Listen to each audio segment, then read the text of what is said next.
Muy bien, buenas tardes a todos. Bienvenidos a esta sesión virtual del día viernes.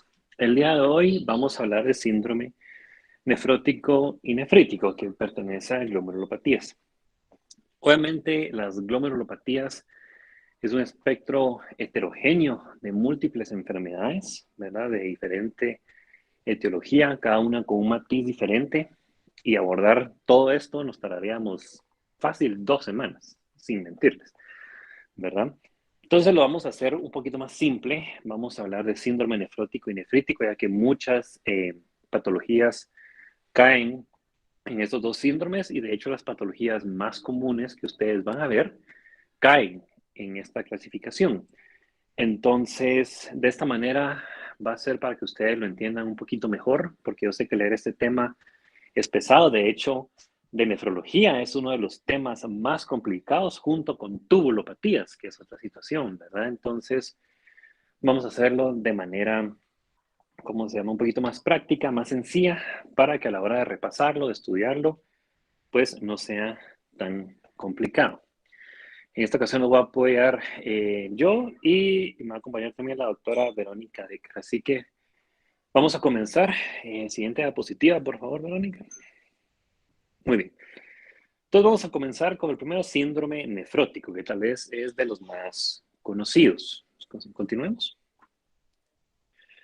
Bueno, el síndrome nefrótico lo definimos como una albuminuria superior a 3, en algunos casos 3.5 gramos al día, acompañado de otras condiciones: hipoalbuminemia, edema e hiperlipidemia, ¿verdad? Esas son las tres condiciones que acompañan el síndrome nefrótico.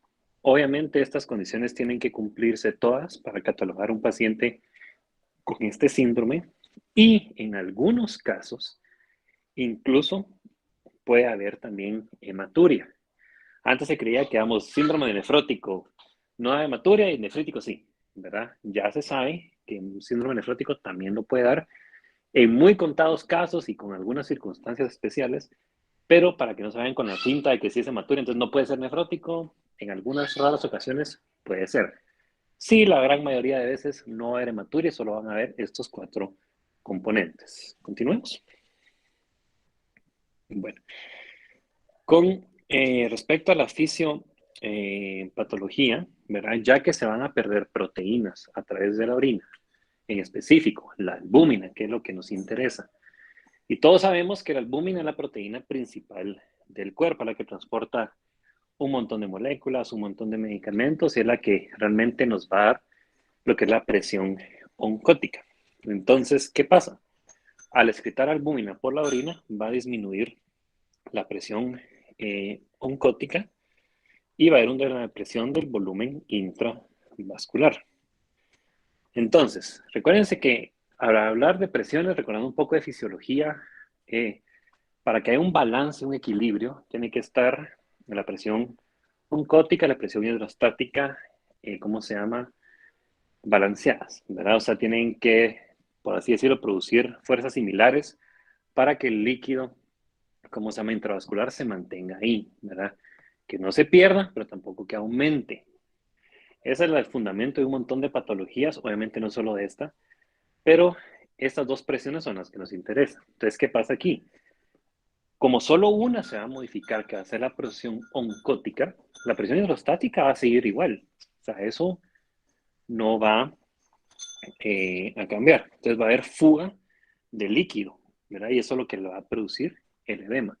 Puede haber ascitis, puede haber anasarca incluso, ¿verdad? Pero edema de miembros inferiores es de lo principal y el edema palpebral. Entonces, esa es la razón por la cual aparece el edema.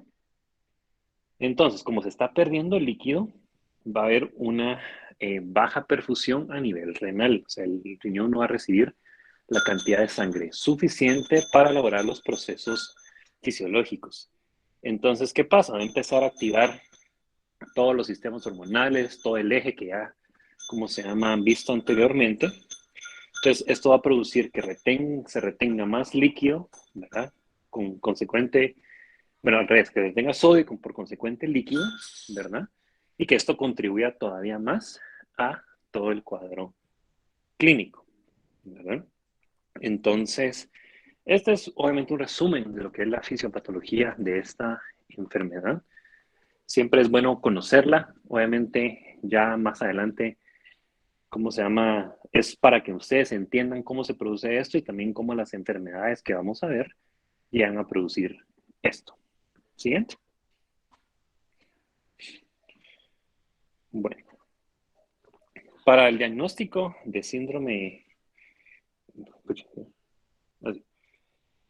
para el diagnóstico de síndrome nefrótico, aparte, ¿cómo se llama? De lo que ya vimos que tenemos que realizar, que básicamente es las proteínas en orina, ¿cómo se llama? El perfil de lípidos, podemos utilizar, ¿cómo se llama?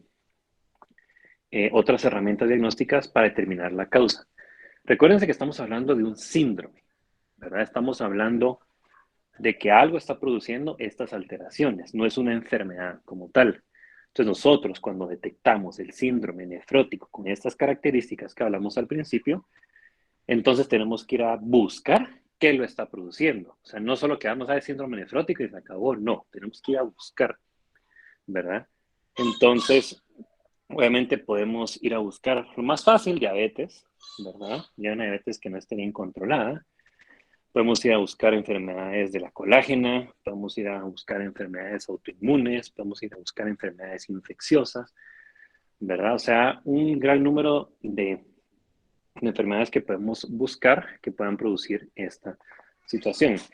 Obviamente me dirían, bueno, entonces cada vez que miremos un síndrome nefrótico tenemos que buscar todo esto en todos los pacientes. No, no se trata de sacar todo lo que se puede a ver qué sale. No, no se trata de eso, sino que se trata en base a la historia de la enfermedad, en base al motivo de consulta, en base a antecedentes, ¿verdad? Entonces empezar a buscar por ahí, ¿verdad? Digamos, si me da un paciente que ya sé que es diabético, ¿verdad? Que no está controlado, que ya con una complicación aguda, por ejemplo, que le saco hemoglobina glicosilada y tiene hemoglobina glicosilada en 15, ya sabemos que pues, seguramente por ahí va a ser, ¿verdad? O si tengo una paciente joven, sin mayores antecedentes, que aparte de todas estas características de síndrome nefrótico, no sé, tiene alopecia, tiene, ¿cómo se llama? Trombocitopenia, leucopenia, sedositis, no sé, entonces va a ser una enfermedad autoinmune, por ejemplo. Entonces, todo depende del contexto en que estamos viendo, ¿verdad? A veces es un poco fácil, a veces es un poco difícil, ¿verdad? Porque, ¿cómo se llama? En algunas ocasiones no tenemos nada, o sea, todo va saliendo negativo, pero el paciente sigue con síndrome nefrótico y no llegamos a una conclusión. Ya tenemos que hacer unos estudios un poco más específicos. Siguiente. Bueno, la enfermedad de cambios mínimos Cris, es... perdón, Cris, Sí, discúlpame, ahorita que estás hablando un poquito de fisiopatología, dale. tal vez me regalas unos minutitos. Sí, sí, sí. Gracias, Cris. Bueno, lo que el doctor Gethard les acaba de decir es sumamente importante y es el mecanismo fisiopatológico por el que se da. Pues aquí se pierde la capacidad de la membrana de filtración para retener proteínas. El cuerpo empieza a perder proteínas como respuesta compensadora a esta pérdida de proteínas, se empieza a aumentar la síntesis en el organismo de aminoácidos que van a dar lugar a la formación de proteínas y dentro de este proceso se pierde albúmina, es característico como ya puso el doctor ahí, por eso la fuga de tercer espacio, disminución de presión oncótica, aumento de presión hidrostática. Aparte de esto, como decía el doctor, a estos pacientes con síndrome nefrótico se infectan mucho. ¿Por qué? Porque tienen pérdida de la proteína C y S, que son proteínas que confieren también inmunidad, pierden inmunoglobulinas, que son las que confieren inmunidad, hacen eventos trombóticos porque pierden proteína C, proteína S y antitrombina 13. Entonces, por eso son estados procoagulantes, para que entiendan bien por qué se van dando todas las manifestaciones clínicas. Se infectan un montón, como les dije, porque se pierden inmunoglobulinas. ¿Y qué tiene que ver todo esto con que aumente la producción de lípidos? Bueno, pierden proteínas, el cuerpo aumenta todo el catabolismo y producción.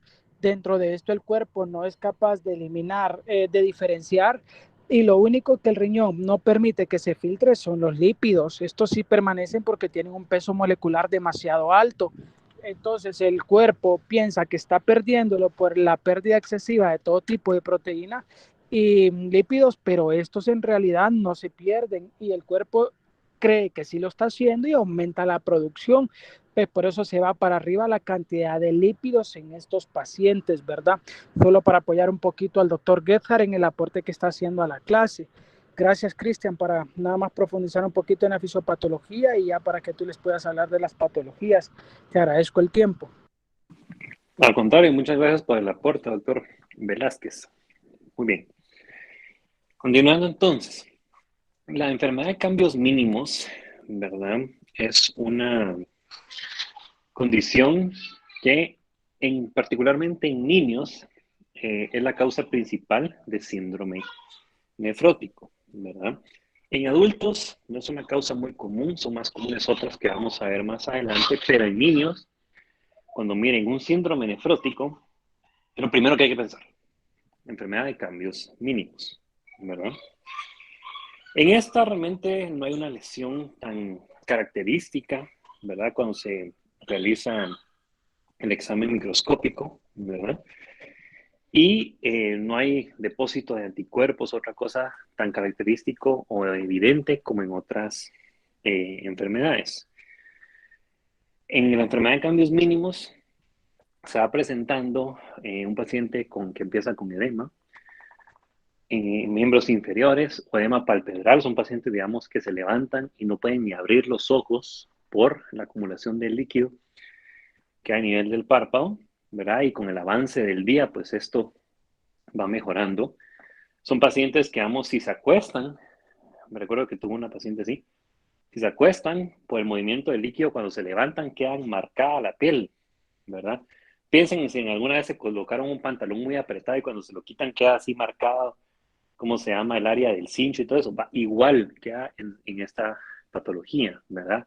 Se recuestan en una silla y quedan con las líneas de la silla marcadas o donde sea. Entonces, esta es una condición una característica muy presente en la enfermedad de cambios mínimos. Obviamente va a tener todos los datos de síndrome nefrótico que ya hablamos y puede presentarse con algunos otros signos poco frecuentes, como hematuria, que fue lo que les mencioné al principio, ¿verdad? Hipertensión, que en niños ya es una cosa totalmente distinta, ¿verdad? Y algunos otros síntomas menos frecuentes. Entonces, aquí lo que les dije al principio, hematuria también puede haber, aunque se trate de un síndrome nefrótico, ¿verdad? Entonces, enfermedad de cambios mínimos en niños, piénsenla como primera posibilidad de un síndrome nefrótico. En adultos, no tanto. Ahí es de pensar en otras cosas primero. Ya si las vamos descartando con la ayuda de una biopsia, pues ya podemos decir, ok, era enfermedad de cambios mínimos, está mucho más sencillo. ¿Por qué más sencillo? Pasemos a la siguiente. Porque el tratamiento en síndrome nefrótico van a ser esteroides, ¿verdad? Prednisona es una buena opción, ¿verdad? Es una dosis variable, ¿verdad? También depende de a quién le pregunten, pero no se necesitan dosis tampoco tan elevadas, ¿verdad? Y usualmente solo con el tratamiento esteroideo, la gran mayoría de pacientes con enfermedad de cambios mínimos resuelve, ¿verdad? Siempre va a haber un porcentaje que no va a resolver, que es la ventaja de que es un porcentaje mínimo, pero ahí es donde ya pues obviamente se complica un poco más y hay que recurrir a otros fármacos, ¿verdad? Como los que colocaron acá, ciclofosfamida, mofetilmicofenolato, pueden utilizar ciclosporina, a veces también se puede utilizar tacrolimus, ¿verdad? Pero, ¿cómo se llama? Si tienen un paciente que con el tratamiento esteroideo no responde, ¿verdad? Sí, sí es más difícil porque hay que estar dándole ciclos más continuos, hay que recurrir a este otro tipo de medicamentos que tienen también una gran gama de efectos adversos y a veces pues no mejora o recidiva, ¿verdad? O solo con modificar el tratamiento ligeramente, ¡pum!, otra vez aparecen todos los signos y los síntomas del síndrome nefrótico. Entonces, cuando hay resistencia al tratamiento esteroideo es un poco complicado.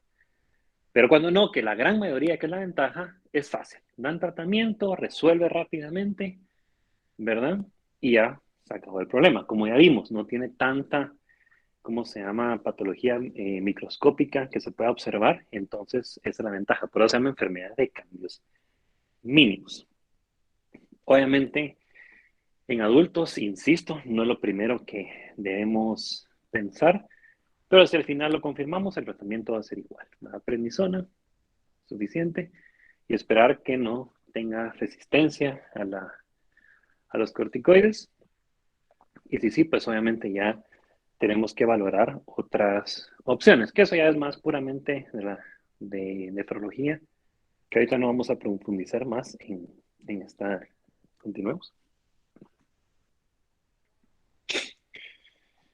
Bueno, ahí te vamos con cosas ya un poquito más comunes en los adultos. Al final, pues es medicina interna lo que veamos.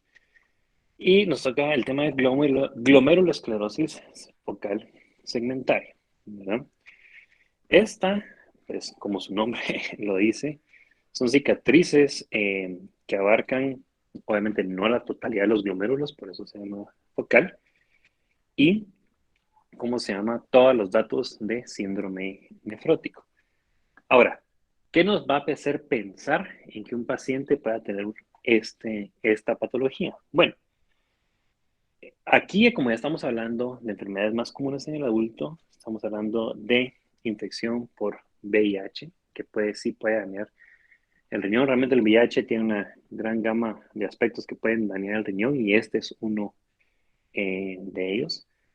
La obesidad, por ejemplo, ¿verdad? Que muchos cuando pensamos en obesidad pensamos nada más en, ¿cómo se llama?, los trastornos más metabólicos de tipo glicemia, ¿verdad? O perfil lipídico. Eh, y no pensamos tanto en el daño renal que pueda tener esto, ¿verdad? Obviamente estamos hablando de una obesidad de largo tiempo y usualmente es una obesidad grado 1 o 2, pero grado 2, pero, o 3. Cuando hay, ¿cómo se llama? Ya patologías que vienen usualmente de la niñez, como anemia de células falciformes, como reflujo urinario por alguna malformación que tenga el paciente de nacimiento o, ¿cómo se llama?, alguna malrotación o algo ya más de aspecto genético más que adquirido, ¿verdad? Y obviamente todos los pacientes, esto no solo en esta patología, que solo presenten un riñón, pues están más propensos, ¿cómo se llama?, a descompensarse por daño a este único riñón que tienen. Estos pueden ser pacientes que nazcan con un riñón, que hayan donado un riñón, que por algo traumático o alguna otra situación tuvo que realizarse alguna nefrectomía, entonces obviamente van a estar más expuestos a este tipo de situaciones. Sí, a veces no se logra determinar la causa, ¿verdad? Que obviamente al realizar una biopsia, al realizar todos los estudios de inmunofluorescencia y todos los estudios necesarios a una biopsia de riñón, pues usualmente llegamos a la conclusión de qué puede estar pasando, pero a veces no, ¿verdad? Entonces, ya ahí se complica un poco más, porque es lo que insisto en todo lo que vamos a hablar en el día de hoy, en que es necesario determinar la causa para que esto no, ¿cómo se llama?, recibir o que recurra. Es que a cada rato esté el paciente ingresando al hospital, a cada rato esté otra vez con los mismos signos y síntomas, y solo vemos el tratamiento como de soporte, como para ayudarlo y ya, ¿verdad? Si no tratamos la causa, no vamos a llegar a ningún lado. Continuamos.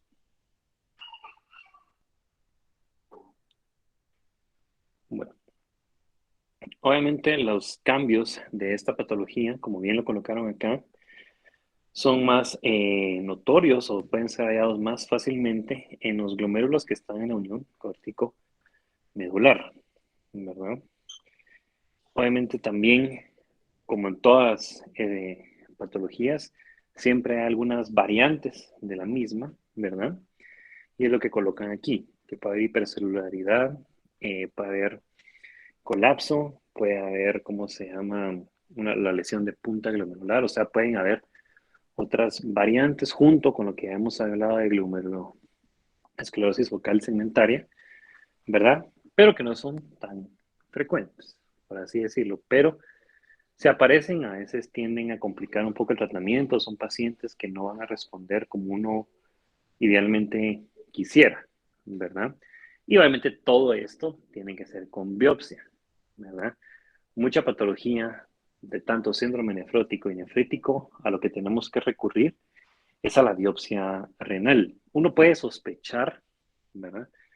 Por los, como les digo, la historia de la enfermedad y todo, qué puede ser la causa, pero ya para determinar bien qué está pasando en ese riñón y qué puede ser la causa, si aún no la tenemos clara con los demás exámenes de gabinete que realizamos, tenemos que llegar a biopsia. O sea, definitivamente ese tiene que ser el punto final de todo esto, ¿verdad? Por lo mismo que hemos hablado. Tratar la causa es tratar esto de aquí en adelante y evitar complicaciones, evitar que esto siga apareciendo y que el paciente esté yendo al hospital 3, 4, 5, 6 veces al año por lo mismo, ¿verdad? Que son pacientes que hasta uno ya dice otra vez y ya sabemos por qué viene, ¿verdad? Entonces, mucho de esto, como les digo, tenemos que recurrir a una biopsia renal. Continuamos. Bueno, aquí el tratamiento usualmente es inhibidores del sistema de renina angiotensina, ¿verdad? Algunos se pueden tratar también con esteroides y pues también como en similar a lo que hablamos en la patología anterior, a veces es necesario colocar medicamentos quimioterapéuticos como la ciclosporina, ¿verdad? Obviamente todo esto tiene que ser primero llevado en conjunto aparte de nefrología, porque estamos hablando de una patología renal, en conjunto con la especialidad asociada dependiendo de la causa de esta enfermedad. Si es VIH, pues lo miramos con infectos, si es, ¿cómo se llama? Algo que viene desde la infancia, pues, o algo, digamos, como es anemia de células falciformes, pues lo miramos con hemato. O sea, siempre tiene que ser un tratamiento en conjunto, ¿verdad? No va a haber como que una glomerulosclerosis específica del riñón sin ninguna otra situación adicional. No, siempre tiene, va a ir acompañada de alguna otra especialidad este tratamiento. Obviamente, tenemos que ir por pasos y tenemos que ir viendo el paciente a qué responde, porque recuérdense que la gran mayoría de medicamentos que se utilizan a largo plazo, ¿verdad? Puede dar efectos adversos notorios o incluso en las primeras dosis pueden los pacientes presentar efectos adversos que no van a poder tolerar adecuadamente. Entonces sí hay que tener eso en cuenta también, no emocionarse y ponerle todo lo que tenemos y a ver qué le pega, no, ¿verdad? Sino ir por pasos. Sigamos. Bueno, ahora vemos a lo que es la glomerulonefritis membranosa. Este, si se dan cuenta, es un porcentaje un poquito mayor eh, de los casos de enfermedad de cambios mínimos en el adulto. Aquí aproximadamente 20% de síndrome, de los casos de síndrome nefrótico en adultos son debido a esta patología. Esta tiene ya un poquito más amplio sus causas, pueden ser como de secundarias a una neoplasia, ¿verdad? Sobre todo los tumores de mama, de pulmón, el sistema gastrointestinal, infecciones virales crónicas como hepatitis B, una enfermedad de transmisión sexual como la sífilis y a enfermedades tropicales como el paludismo y la esquistosomiasis, ¿verdad? Ya aquí también se hace muy presente lo que es las enfermedades autoinmunes, predominantemente el lupus eritematoso sistémico y artritis reumatoide, que son de las enfermedades que más comúnmente vemos del área de reumatología. También la exposición a diversos tóxicos, ¿verdad? Puede llegar a producir esta patología. Entonces aquí obviamente el espectro es un poquito más amplio, ¿verdad? Que tenemos más de dónde buscar, por así decirlo. E insisto, mucho va a depender de los antecedentes y de la historia de enfermedad del paciente. Más si tiene algún antecedente de algo de esto, ¿verdad? Y ahora se nos presenta con síndrome nefrótico y todas estas características, pues ya nos hace pensar que por ahí va a ir siendo la situación, digamos. Bueno, aquí tocamos el punto que mencionó el doctor Velázquez, ¿verdad? Porque habíamos dicho que como son estados procoagulantes, alguien diría, bueno, entonces, ¿por qué no vamos a un anticoagulante? ¿Verdad? Entonces, esto obviamente hay que determinar con algunas escalas o con algunas otras situaciones el riesgo que tiene el paciente de sangrado, el riesgo que tiene otros eventos por el síndrome nefrótico que está presentando. Entonces, esto es básicamente valor de paciente en paciente si es necesario una terapia así. Porque obviamente si estamos, vamos a dar una anticoagulación, sí, ¿cómo se llama? Eh, Siempre está el riesgo de causar eventos de sangrado de cualquier tipo, el que ustedes quieran, y también va a depender mucho del anticoagulante que, que utilicemos. Aquí también de tratamiento ya específicamente esto va a depender de la etiología, pero los esteroides pues siguen siendo de los principales medicamentos que utilizamos, y a fármacos como la ciclofosfamida, el mofetilmicofenolato, la ciclosporina, puede también ser una opción, sobre todo en pacientes con lupus y artritis reumatoide. Estos ciclofosfamidas de las opciones que se administran rápido para evitar, ¿cómo se llama?, ya la progresión a una falla renal o alguna otra patología renal ya más complicada, ¿verdad?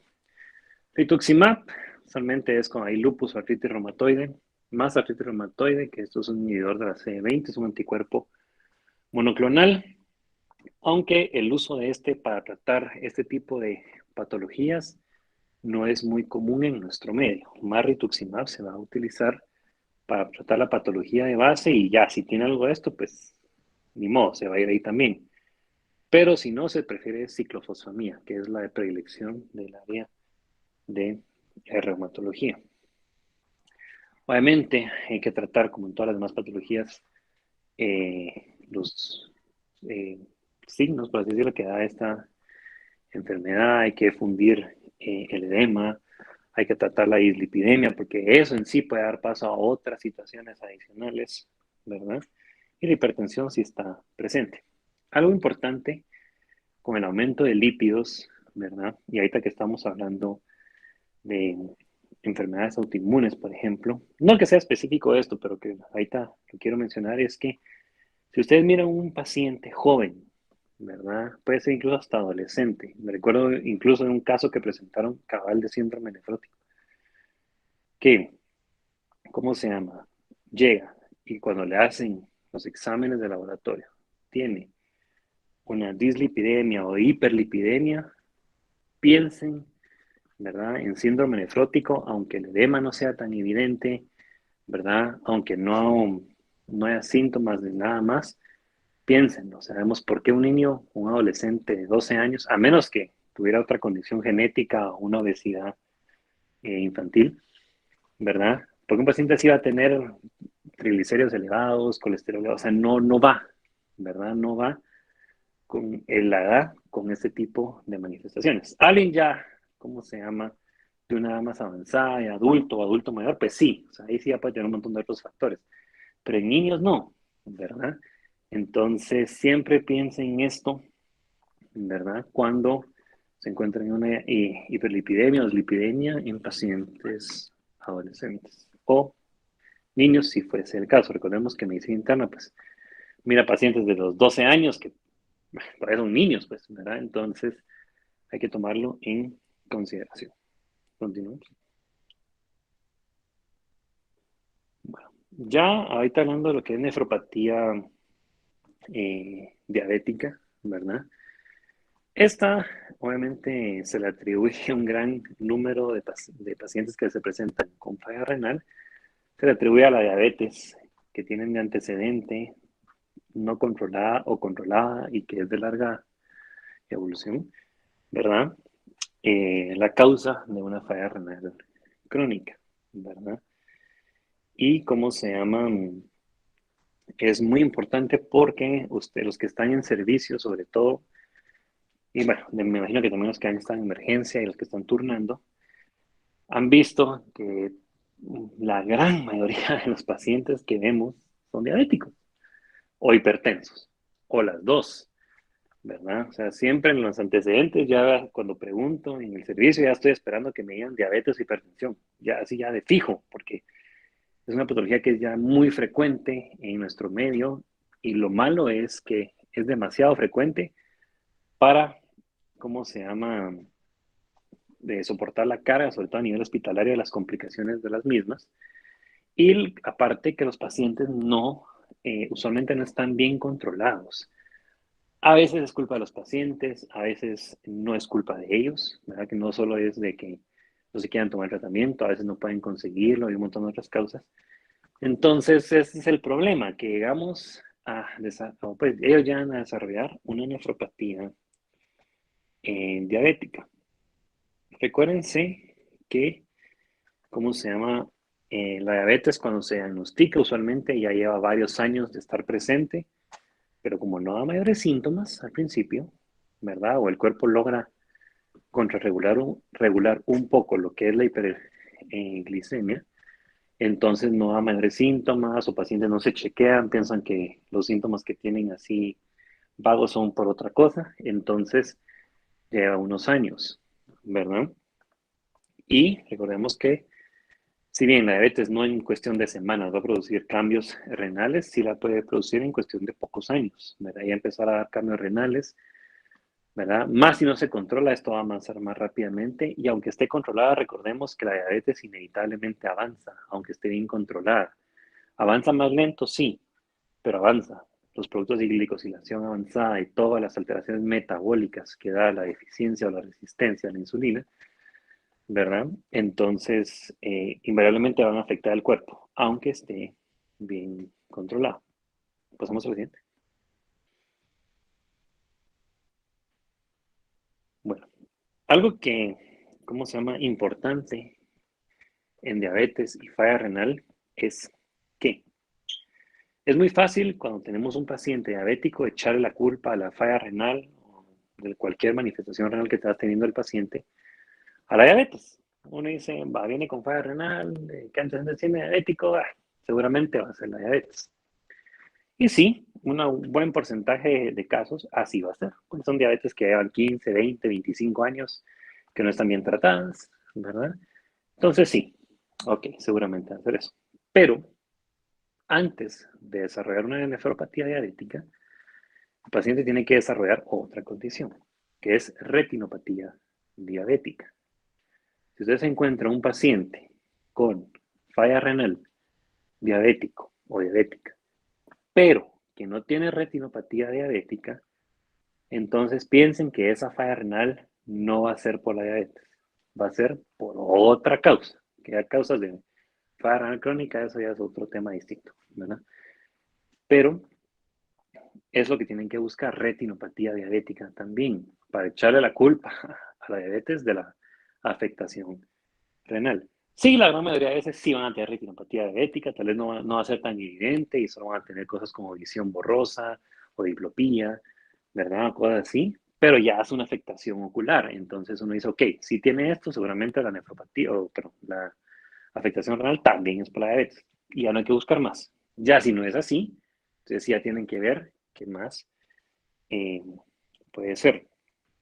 Obviamente aquí sí lo importante es determinar lo que es la albuminuria, pues a la presencia de albúmina en, en la orina, ¿verdad? De hecho hay un test diseñado, ¿verdad? Para determinar esto en pacientes diabéticos. Entonces, sí es una de las manifestaciones más importantes, ¿verdad? Buscar esas proteínas en orina o la microalbuminuria que le llaman.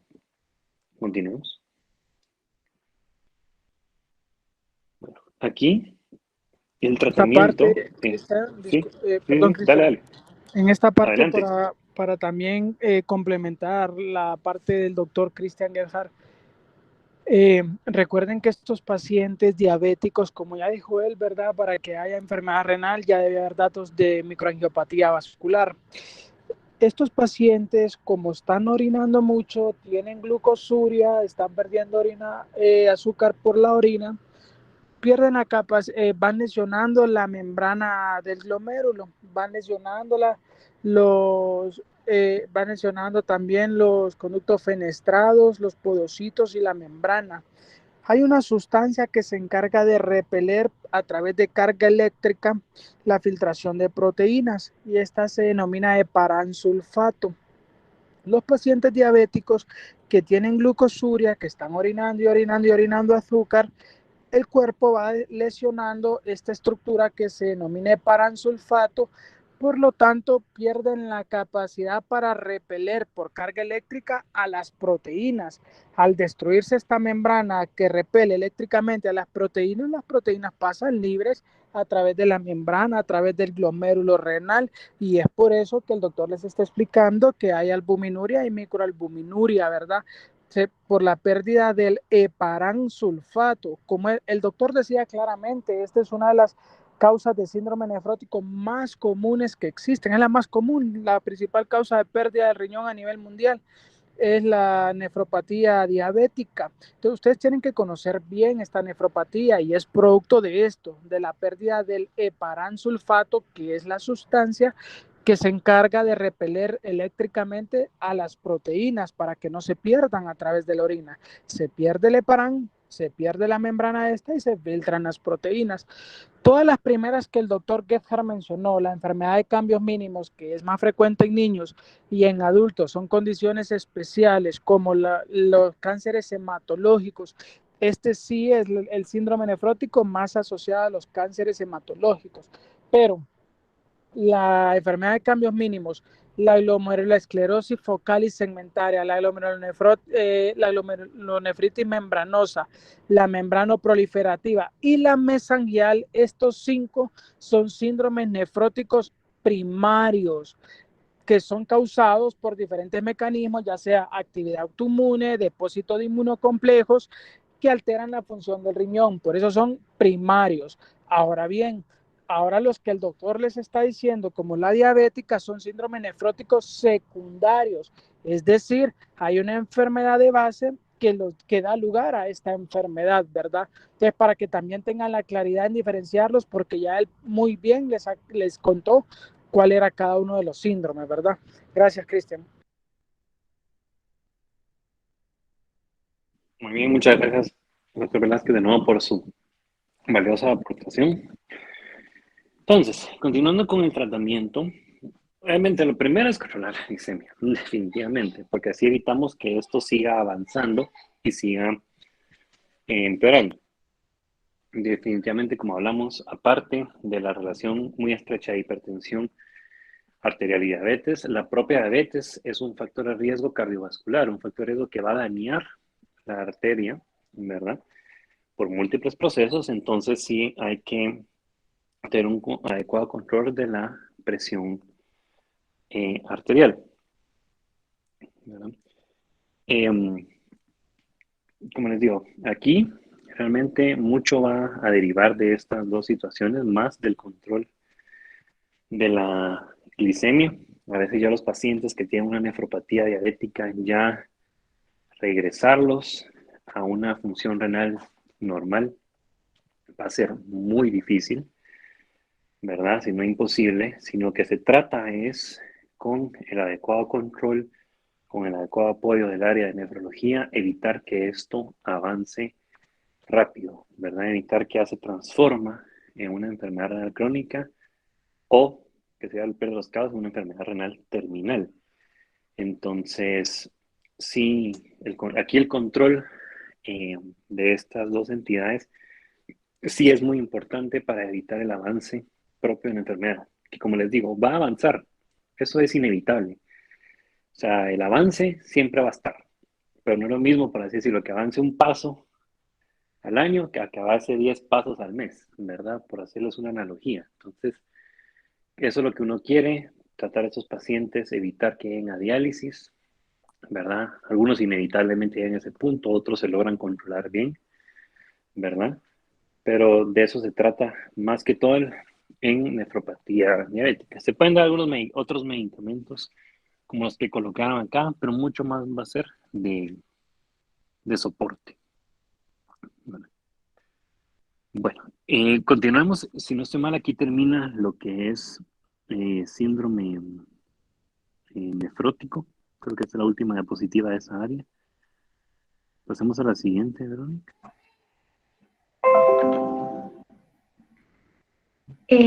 Yo soy Verónica Decker y voy a continuar con la presentación. Ahora vamos a hablar un poco sobre el síndrome nefrítico.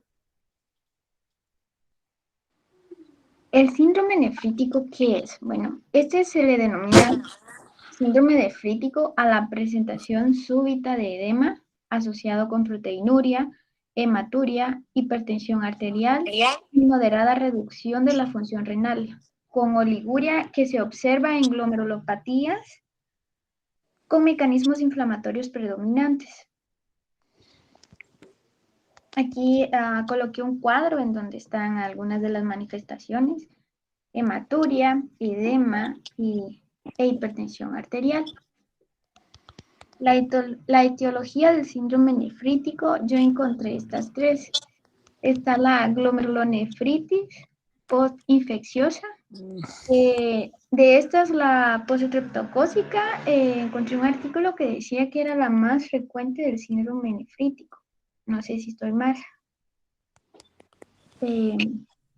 Está la glomerulopatía por IgA y la glomerulonefritis membranoproliferativa. La fisiopatología.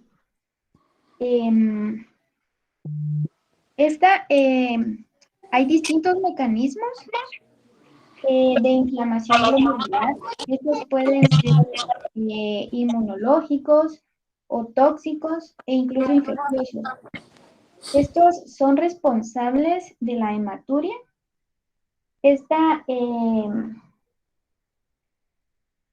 va a llevar a una disminución del volumen del filtrado del glomérulo, pero con conservación de la reabsorción tubular.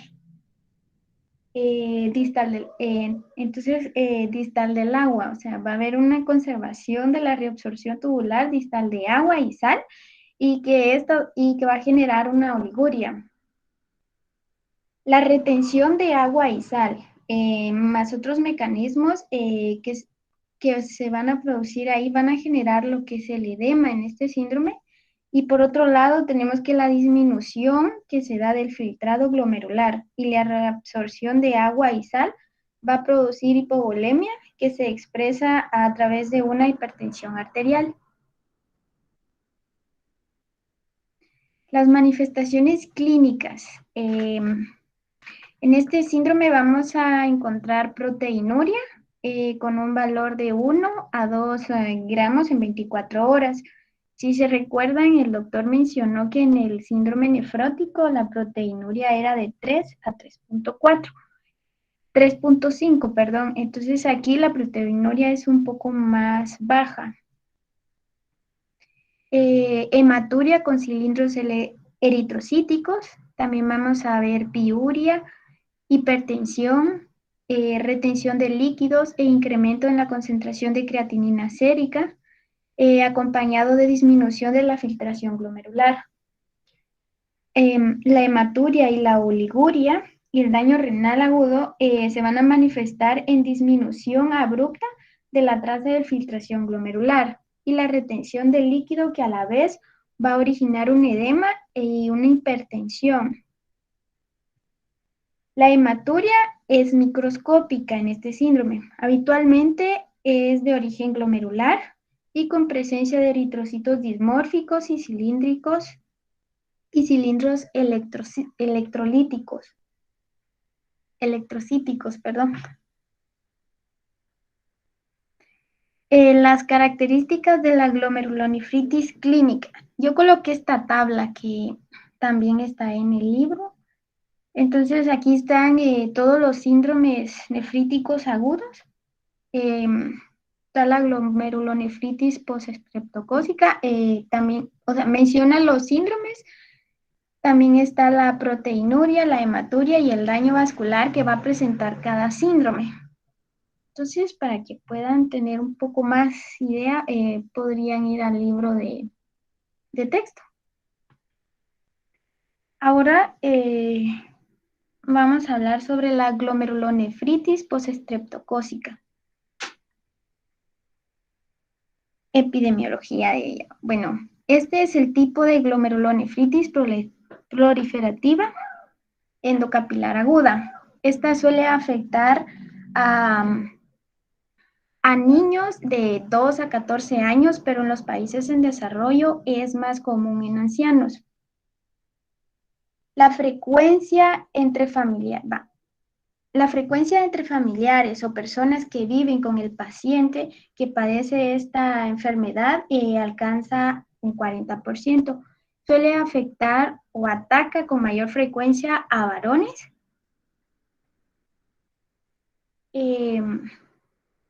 Antes de la glomerulopatía, el paciente va a padecer infecciones de piel, faringe con estreptococos tipo M, particulares a cepas nefritógenas.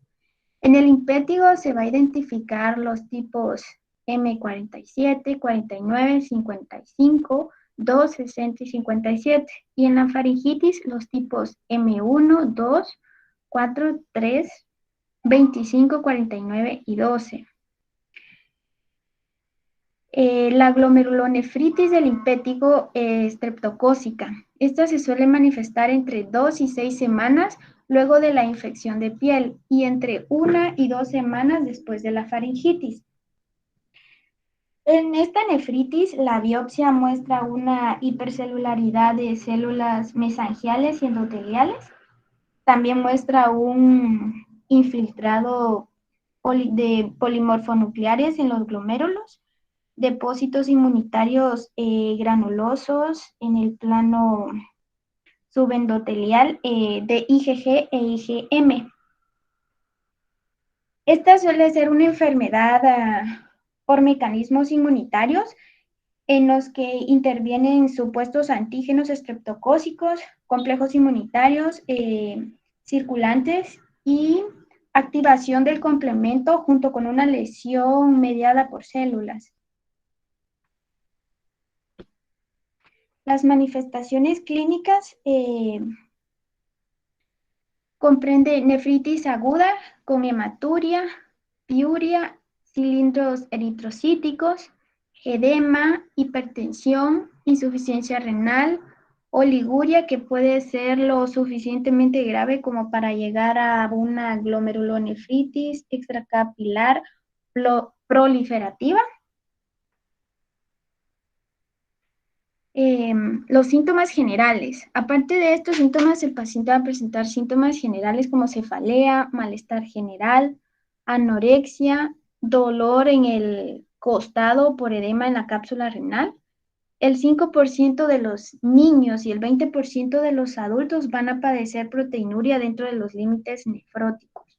En este último punto, significa que el paciente va a tener más de 1 o de 2 de proteinuria.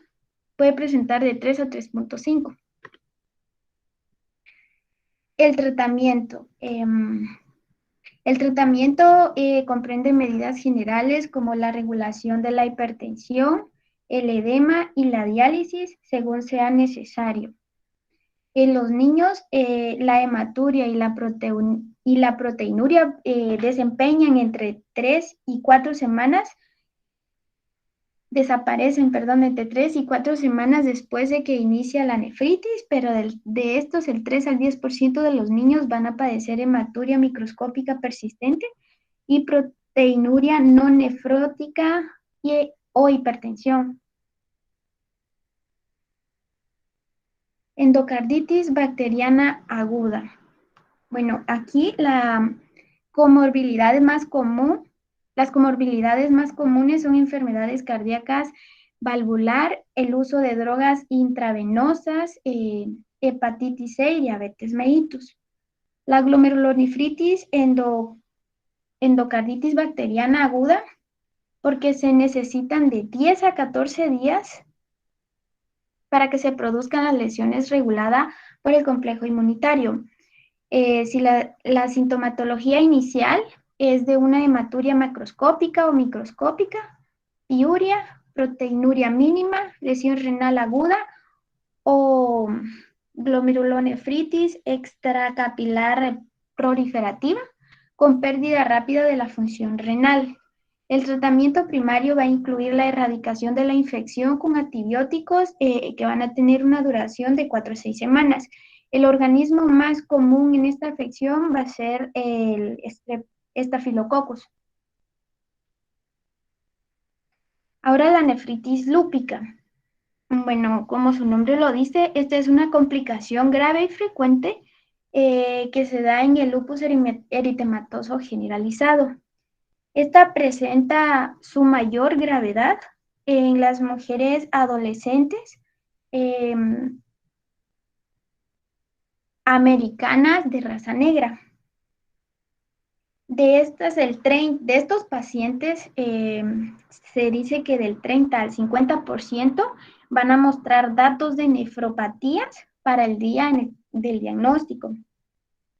Esta nefritis es consecuencia del depósito de complejos inmunitarios circulantes que activan la cascada de complemento, provocando una lesión mediada por el complemento inflamatorio leucocito. Por el complemento, va a haber una infiltración leucocítica, activación de factores procoagulantes y liberación de diversas citocinas. El signo clínico más frecuente de la nefritis lúpica es la proteinuria. También puede desarrollarse hematuria, hipertensión, grados diversos de insuficiencia renal y sedimento urinario activo, cilíndricos o eritrocíticos. Antes que continúe, Verónica, con respecto a la nefritis lúpica, ¿verdad? Ya vieron las 6 clases que pueden haber. Recuérdense que para los criterios de diagnóstico de lupus, lo que es la nefritis lúpica, grado 5 o 3 y 4, son de las que más puntos aportan a estos criterios, ¿verdad? Y el riñón es uno de los órganos, por así decirlo, preferidos del lupus para dañarlo y pues, producir todas estas situaciones que estamos viendo y todas las complicaciones de falla renal que ya han visto tal vez en algunos otros pacientes, ¿verdad? Entonces, sí, muy importante en nefritis lúpica, sí, la biopsia en pacientes con lupus, incluso en pacientes que lleguen y que se les diagnostique lupus o que tengan el antecedente de lupus, ¿verdad? Aunque no tengan elevación de los cuerpos azoados, que la creatinina y BUN estén normales y todo esté normal, hacer orina y hacer biopsia de una vez, ¿verdad? Porque lo que queremos es evitar llegar a clases más avanzadas o ya que el paciente desarrolle una enfermedad renal crónica y que ya requiera diálisis y todo lo que esto conlleva. Entonces, en pacientes con lupus, sí, muy importante estudiar esta parte, como les digo, incluso si la función renal por creatina y BUN está normal, pero si el sedimento está alterado, si hay proteína y todo, de una vez hagamos biopsia y veamos qué está pasando. Continúo. Y como mencionó el doctor, la biopsia es muy importante. El libro menciona que la biopsia renal es el único método fiable para la identificación. En una biopsia se va a identificar graves alteraciones del riñón. Estas pueden ser inclusive sin alteraciones importantes en los análisis de orina. Aunque algunos nefrólogos mencionaban en el libro que se esperan a que hayan alteraciones en la orina para llegar a hacer la biopsia renal. La clasificación, bueno, la clasificación de la nefritis lúpica aquí está dividida con un rango hasta 6. En la primera y la segunda, bueno, el libro menciona que las lesiones en estas se van a acompañar de manifestaciones mínimas y de una función renal normal. Ahora cuando tenemos una clase 3, que es una nefritis focal, hay una proliferación endocapilar más o menos extracapilar focal, con depósitos inmunitarios, subendoteliales focales y expansión mesangial mínima. En esta clase, estos pacientes, dice que el 25 al 36% de estos pacientes van a desarrollar una hipertensión. Vamos a encontrar también un sedimento urinario activo y una proteinuria, ante una proteinuria dentro de los límites nefróticos. Va a estar en un rango de 3 o 3.5. Y el 25% se va a elevar la creatinina sérica de estos pacientes. En la clase 4 es una nefritis difusa. Aquí hay una proliferación endocapilar más o menos extracapilar difusa con depósitos inmunitarios subendoteliales difusos y alteraciones mesangiales. En estos pacientes se va a presentar un hipocomplementemia, mencionaba el libro, una hematuria, cilindros eritrocíticos en la orina. También podríamos encontrar orina dentro de los rangos del síndrome nefrótico. En la biopsia se van a ver estructuras semilunares en el riñón. En la clase 5 tenemos la nefritis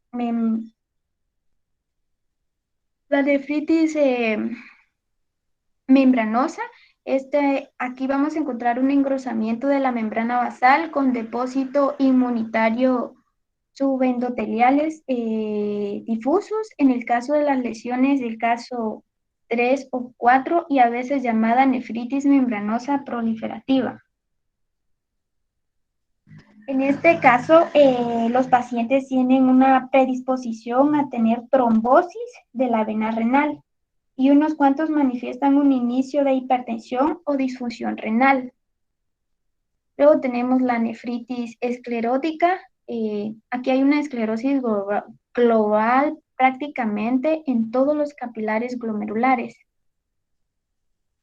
En estos casos el trasplante renal en la insuficiencia renal, es por la insuficiencia renal ocasionada por el lupus. Entonces se va a hacer aproximadamente en 6 meses, mencionaba el libro, de la enfermedad inicial. Yo tenía duda, doctor, si la persona pasa de los 6 meses ya no es candidato para hacer trasplante renal. Sí, recordemos que el trasplante renal no es algo tan sencillo, ¿verdad? Es algo que no solo requiere que el donador y el receptor sean compatibles a nivel de grupo IRH, sino que encima todo el complejo mayor de histocompatibilidad tiene que estar compatible también, ¿verdad? Y como estamos hablando de una enfermedad autoinmune, donde el control y todo eso es sumamente difícil, sí, ahí ya quedarían fuera de la contienda. Usualmente pacientes con enfermedades así no se logran trasplantar o no entran como candidatos de primera línea para trasplantarse por lo mismo, ¿verdad? Entonces, es triste, sí, porque obviamente al final esto es lo que habría que hacer en pacientes con ese tipo de situaciones, ¿verdad? Pero también hay que entender otro punto en que no se puede echar a perder, por así decirlo, un riñón en alguien que su cuerpo por todas las otras condiciones no lo va a aprovechar, ¿verdad? Entonces se va a perder algo muy valioso, algo que no es como que podamos dar así como que fuera cabello, que crece y no importa, no. Aquí sí es distinta la situación y por eso es que es el límite de tiempo. Continuemos. El tratamiento en el libro mencionaba que cuando está en clase 4, el tratamiento o para la remisión se debe de usar dosis altas de esteroides y ciclofosfamida. o también micofenolato, mofelilo, de 2 a 6. La duración de tratamiento tiene que ser de 2 a 6 meses. Eh, en la fase de mantenimiento, después de esos 6 a 12 meses se va a dar una fase que le dice fase de mantenimiento. Entonces aquí las cantidades o las dosis de los medicamentos va a ser menor. Igual va a ser con corticosteroides y micofenolato. Y estas van a ayudar a una remisión satisfactoria del paciente. La vasculitis de vasos pequeños para ANCA. Bueno, esta tiene anticuerpos citoplásmicos contra neutrófilos. Estos van a pertenecer a 2 tipos, que está la antiproteína 3 o antimieloperoxidasa. Las ANCA se producen en el auxilio de los linfocitos T y activan leucocitos y monocitos que de forma conjunta ya dañan las paredes de los vasos pequeños. La granulomatosis con poliangitis, la poliangitis microscópica, el síndrome de Chung-Strauss y la vasculitis renal limitada pertenecen a esta categoría porque muestran las ANCAs. El tratamiento de inducción incluye por lo general glucocorticoides y ciclofosfamidas o rituximab. El tratamiento de inducción va a incluir por lo general glucocorticoides y ciclofosfamidas o rituximab. La ciclofosfamida en pulsos mensual IV para inducir la remisión de vasculitis vinculada con ANCA es más efectiva como la ciclofosfamina oral diaria. La azotioprina, metotrexato o la rituximab hasta por 1 año para minimizar el riesgo de recaídas. Doctor, en esta última yo casi no muy le entendí. No sé si usted podría dar un... Ok, entonces, como había mencionado con lupus, ¿verdad? El tratamiento general de lupus siempre va a incluir esteroides. O sea, esto sí no hay, ¿cómo se llama? Duda, ¿verdad? Pero como el lupus sabemos que tiene varias manifestaciones distintas y puede afectar diversos sistemas y órganos, entonces, ¿cómo se llama? Uno lo que tiene que ver es qué está afectando. En el caso de que afecte el riñón, ¿verdad? Se prefiere dar los pulsos de ciclofosfamida. Estos pulsos son, ¿cómo se llama? Básicamente una dosis calculada en base al peso y todo del paciente de ciclofosfamida que se da una vez al mes, ¿verdad? Entonces, ¿qué produce la ciclofosfamida? Esto va a disminuir lo que es la vasculitis, ¿verdad? Que produce el lupus y que es una de las manifestaciones principales por las cuales da la falla renal. Y, ¿cómo se llama? Va a disminuir, ¿cómo se llama? La presencia de los anticuerpos que estén en esta área. Y, ¿cómo se llama?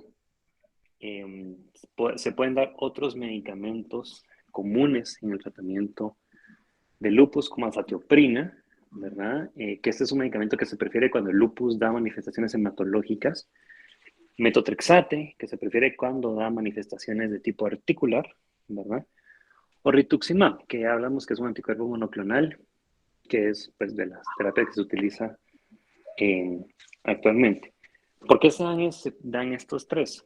Porque después de dar los pulsos de ciclofosfamida, porque pulsos no es que va a tener toda la vida, ¿verdad? Se dan pulsos durante algunos meses, también dependiendo de la respuesta que vaya teniendo el paciente, de la tolerancia, porque esta es básicamente una quimioterapia la que le estamos dando, ¿verdad? Entonces, ¿qué es lo que queremos para evitar que el paciente, si logramos resolver la falla renal, si logramos compensar esto, ¿verdad? Que la forma más fácil de verlo es cuando las pruebas de función renal mejoran, pacientes que entran con 4 o 5 de creatinina y después del pulso de ciclofosfamida regresan, empiezan a presentar 2, 1 de creatinina, entonces dicen, ok, logramos frenar el avance de esta situación, Pero entonces, ¿qué vamos a hacer para que esto no vuelva a suceder, no vuelva el paciente a quedar acá? Porque cada vez que haya una recaída, por así decirlo, cada vez va a ser peor. O no se va a poder resolver tan fácilmente o a requerir dosis más altas o más pulsos. Entonces, para eso dejamos la azatioprina, metotrexate, que sería tal vez lo más común, porque el rituximab pues es en pacientes muy selectos, ¿verdad? De manera que, ¿cómo se llama? Modifiquen la enfermedad, o sea, controlen la enfermedad, controlen la inmunidad, que no se vuelva a activar el lupus, ¿verdad? Y que no vuelva a dañar el riñón. Recordemos que el lupus, si no se controla adecuadamente o si el paciente desarrolla alguna comorbilidad o algún proceso infeccioso que lo pueda detonar nuevamente, puede desarrollar lo que se llama llamarada de lupus o lupus flare, y usualmente de los órganos más afectados va a ser el riñón, ¿verdad? Entonces, eso es lo que no queremos, porque como les digo, cada vez que esto pasa, cada vez el daño va a ser más profundo, cada vez el chance de recuperación va a ser menos. Entonces, por eso se dejan estos medicamentos, estos modificadores de la enfermedad, como se le llaman a este tipo de tratamiento, para que después de haber dado los pulsos de ciclofosfamida, el paciente no vuelva a recaer y no vuelva a presentar esto, ¿verdad? Doctor, y aparte, si el paciente está siendo tratado con pulsos, ¿cuánto tiempo tendría que usarlos? Los pulsos, como les mencioné, va a ser en base a la respuesta que vaya teniendo el paciente. Pues, digamos, si le colocan un pulso el día de hoy, digamos 10 de diciembre, tampoco esperen que mañana 11 de diciembre, si le hacen pruebas de función renal, ya va a estar totalmente normal. O sea, no es de que ya se resolvió y ya estamos, no. Usualmente este defecto se mira a los días o incluso semanas y por eso son mensuales, porque hay que darle chance para ver la respuesta, ¿verdad? Ya, si no obtenemos una respuesta satisfactoria, ya sea que persisten signos o síntomas asociados a la nefritis lúpica o a la falla renal, o si las pruebas de función renal miramos que no mejoran, se quedaron estáticas o empeoran, entonces uno dice, ok, vamos a dar un nuevo pulso, ¿verdad? Y volvemos a ver, ¿verdad? Hay en algunas ocasiones, más que todo en países del primer mundo, hasta se podría repetir una biopsia, por ejemplo, y ver si la carga de anticuerpos o ver cómo se llama todos los datos a nivel histopatológico han mejorado con respecto a una biopsia inicial, ¿verdad? Entonces es otra forma de ver.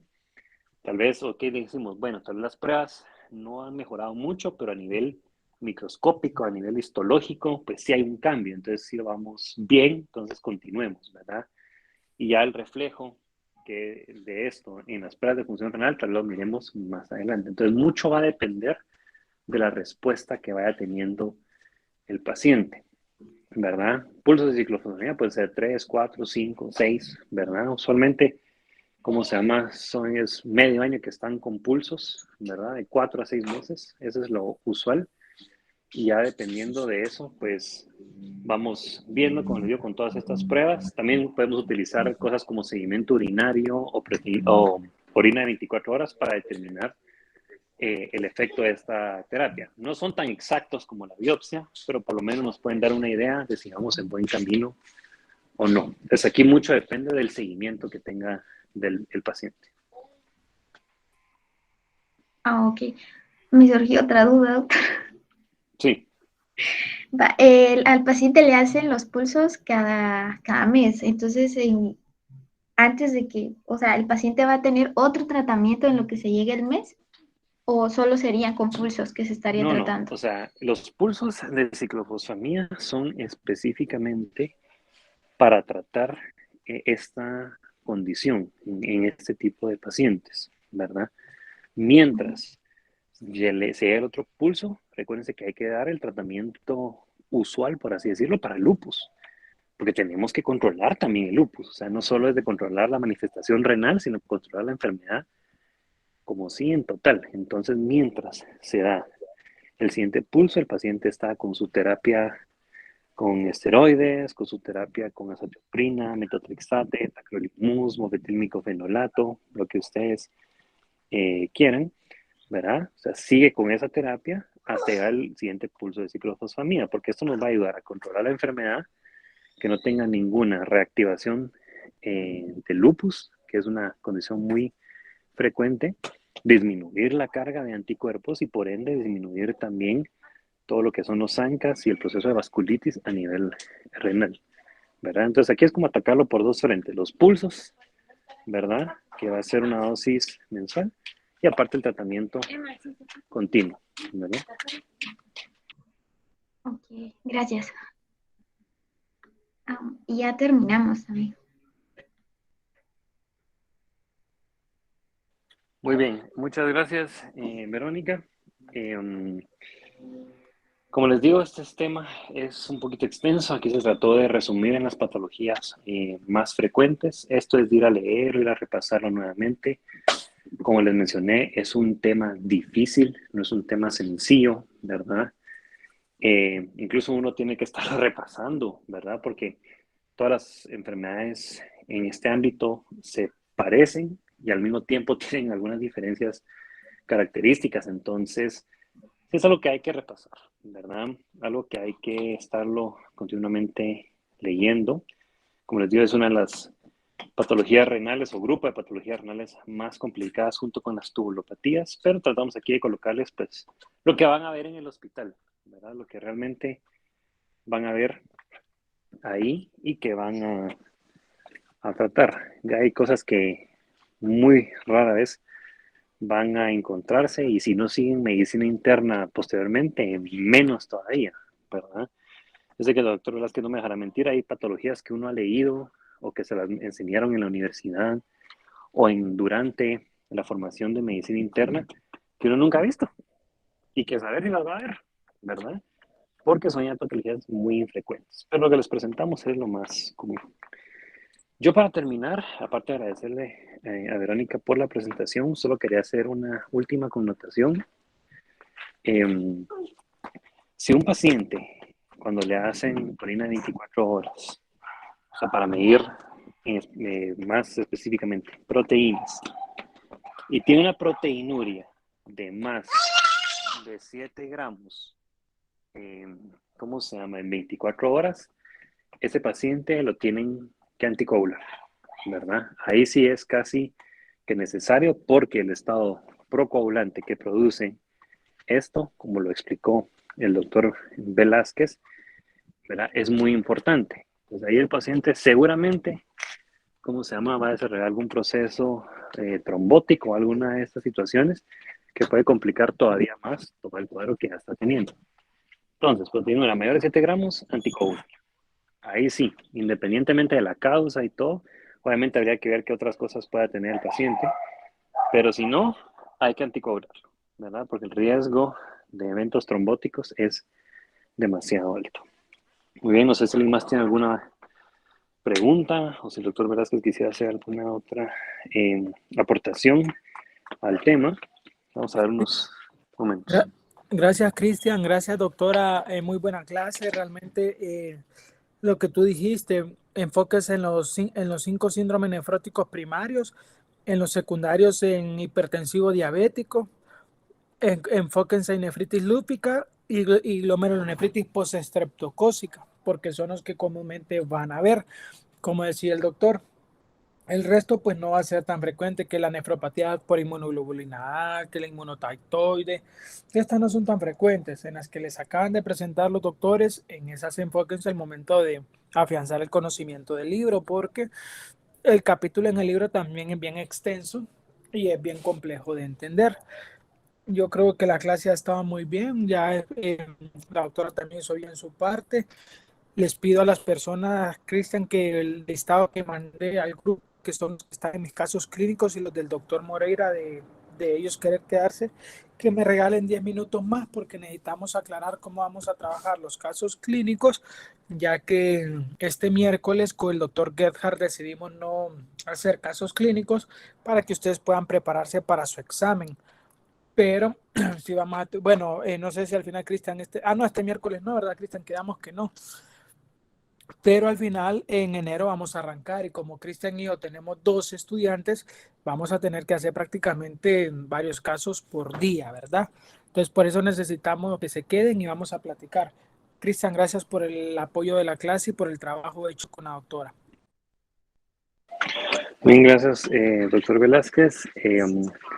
Sí, ahorita por favor los estudiantes que están asignados con el doctor Velázquez se quedan con él, ¿verdad? Que él ya va a dar la información pertinente de cómo tienen que presentar los casos clínicos. Los que están asignados conmigo pues ya saben cómo se llama, cómo es el formato, ya se los presenté el miércoles. Ahorita solo estoy esperando que el doctor Moreira pueda subir la presentación para aquellos que no se puedan unir, ¿verdad? Y yo hoy sí ya les mando el listado de qué fechas van a presentar, ¿verdad?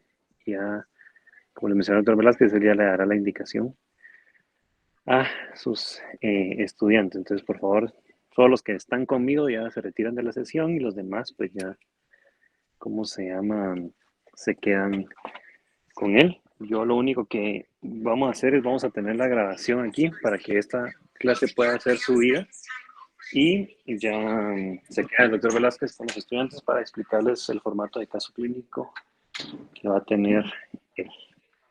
Gracias a todos, igual por su atención. Gracias también siempre a los estudiantes de la Antigua Guatemala por su acompañamiento, ¿verdad? Entonces nos veremos ya la otra semana para las 2 clases teóricas restantes. Se recuerden que después ya tienen su examen y posteriormente ya nos veremos en enero para continuar con el último mes de esta rotación.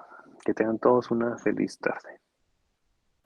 Gracias a todos, feliz tarde. Gracias. Gracias, Gracias. doctor.